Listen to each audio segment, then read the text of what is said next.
Resume recording. There we go. Okay, so times 5, and we get 218.75. So 218.75, and then again, centimeters squared times centimeters is centimeters cubed. Volume is always cubic units, that's why.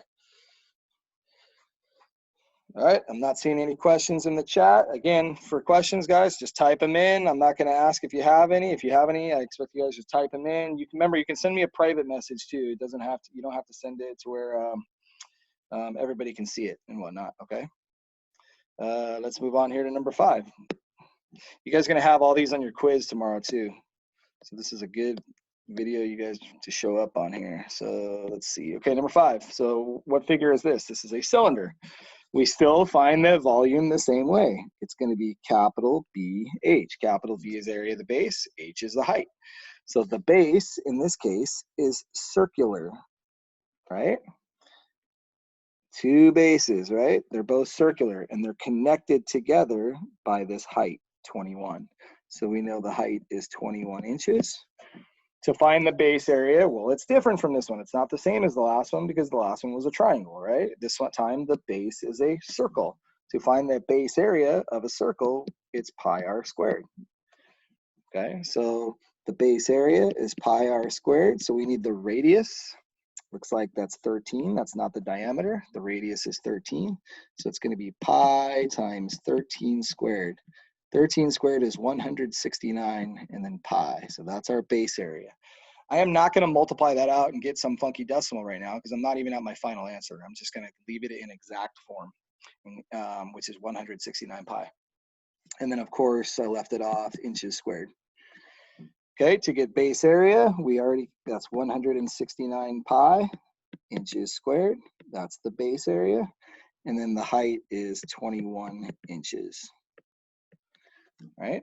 So we just need to multiply those together now. So now we grab our calculator, and I'm going to do 160. You can just do it in order. 169 times, remember to use the pi button when you're calculating. So times pi times 21. And I get, that's a big one, 11,149.5. So the volume is approximately 11,149.5, and then inches cubed, right? Inches squared times inches is inches cubed. There's your volume for that one.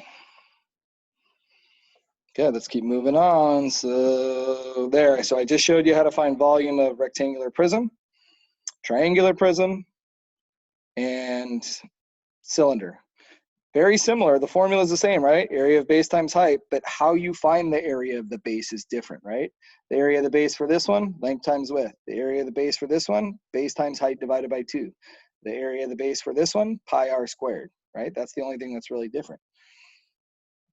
Let's go up here to number 6. All right, so we got some, this is called a composite shape. What a composite shape is just, it's a composition of multiple shapes. So in other words, in this figure, you can see that this whole figure is simply just 2 rectangular prisms put together, right? That's what composite shapes are. I don't know why it doesn't let me do that. Okay, so it says the object above is 2 rectangular prisms attached together. What's the volume of the object? And it says hint. Find the volume of each prism and add them together. Yeah, so it's really that simple. So essentially, we're just doing 2 different problems and just adding them together. So volume, first one we'll do is volume of the large prism. So that's the one on the bottom. So base area is length times width, right? So, and then I can see that the height of the small one is 2, and then the base area is going to be 10 times 6. So remember, for a rectangular prism, you can just say length times width times height for volume. So in other words, this is going to be length times width times height, 10 times 6 times 2, which gives me 120 feet cubed. That's the volume of the first guy. We'll do the same exact process for the small prism. So the small prism, area of the base, length times width.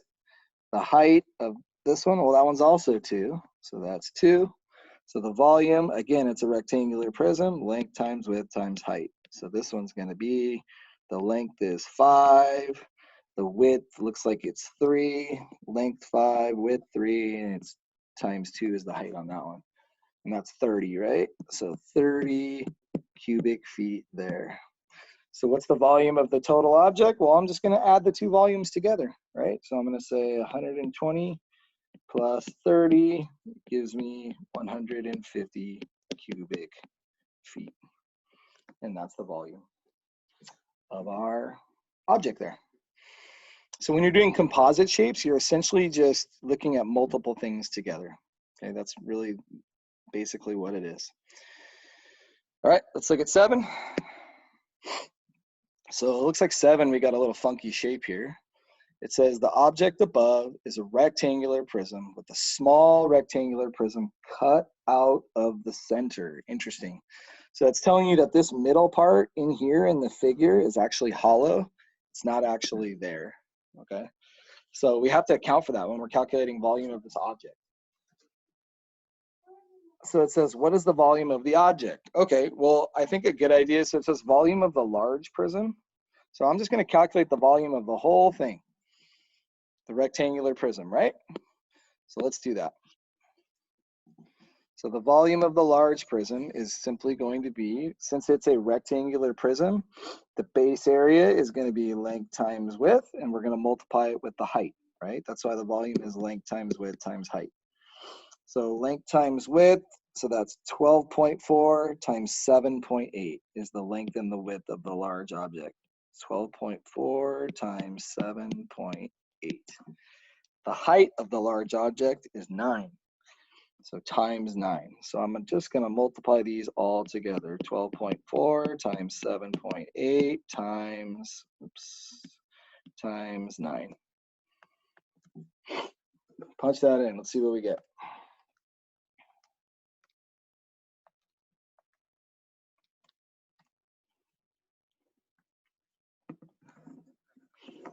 All right, you guys should be getting 870.48.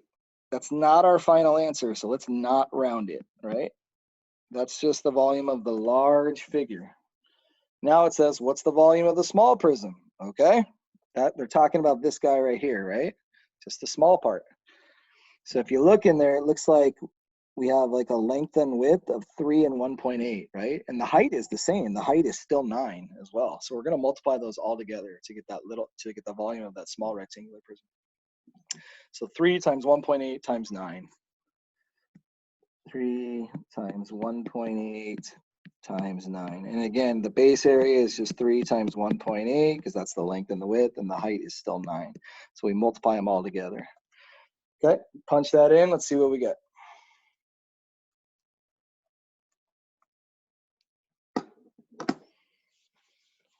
You guys should be getting 48.6. That's not our final answer either. So let's go back to the hint. It says, hint, find the volume of the entire prism. That's what we did here. And subtract the volume of the prism that has been cut out. That's this. Because remember, the volume of this, that doesn't actually exist, right? That middle part in the figure right there, it doesn't exist. It's hollow, right? There's not any space there. So we have to subtract that out from the total volume. That's what we're doing here. So the volume of the object is going to be 870.48 subtract 48.6. And that's going to give us the volume of the object.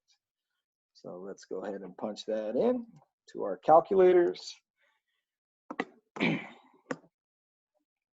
Give you a second to do it on your own.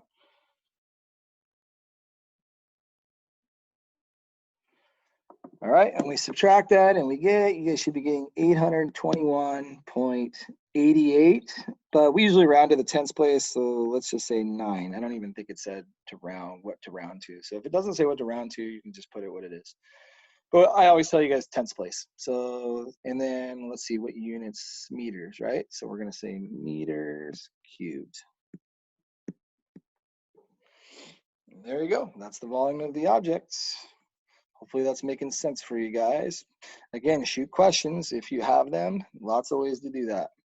Let's move to the other side here. Let's look at number 8 here. Looks kind of like a similar type of problem as the last one, right? It says the object above is a cylinder with a smaller cylinder that's cut out of the center. What's the volume of the object? Well, So the center part right in here, it doesn't exist. It's not really there, right? So we need to account for that. So we're going to find the volume of the whole object, and we're just going to pretend like it is there, right? We're going to pretend like there is no hole in it. So volume of the large cylinder is the area of the base. Well, what is the shape of the base is a circle. How do we find area of a circle? Pi times radius squared. What is the height of this figure? 11 inches, right? So let's find the base area.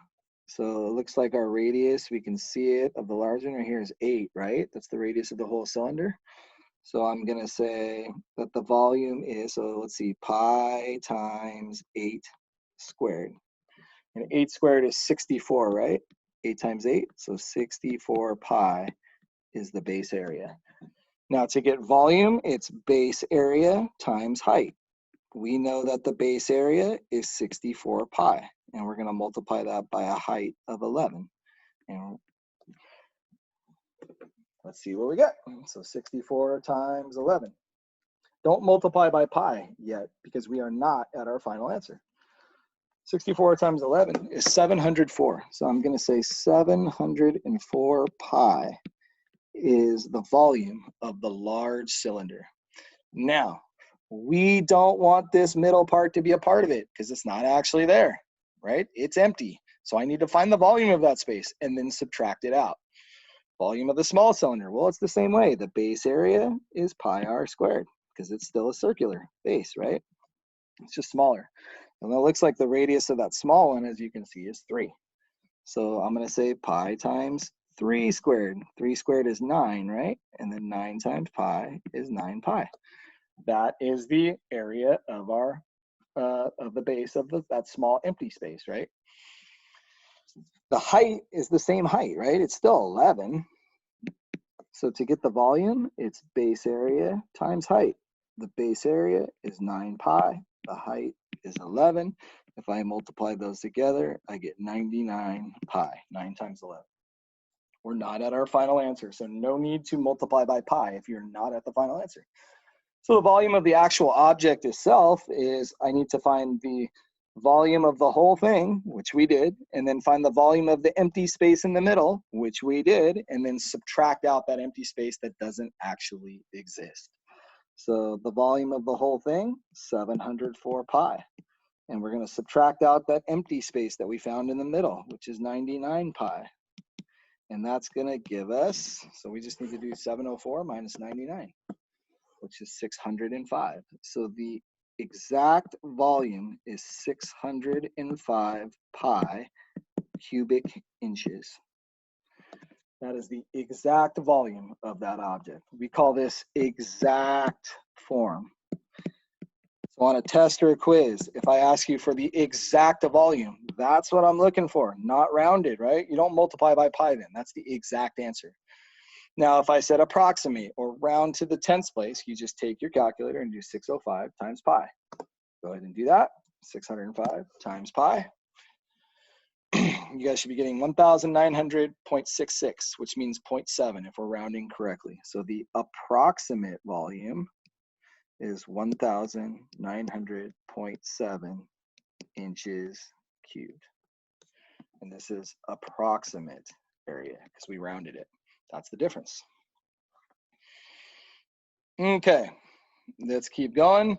I think maybe we can do, we pretty much almost did the whole thing, didn't we? Look at all that, that's really good. Okay, I'm gonna leave these last couple for you, but I'll quickly take a minute or two and just kind of go over them just to make sure that you guys get, and then you guys can ask any questions that you have. So if I look at number 9, it says a shark in a stingray tank at the aquarium has the dimensions shown. It says estimate the volume of the water in gallons, and it says use this conversion. So this just means that for every 1 gallon, that's equal to 0.134 cubic feet. That's a conversion, right? So we're going to find the volume in cubic feet, and then we're going to convert it to gallons. All right, and then you can, I guess we could, since I'm already started on this one, we'll do this one. And then number 10 is kind of similar to that one. And then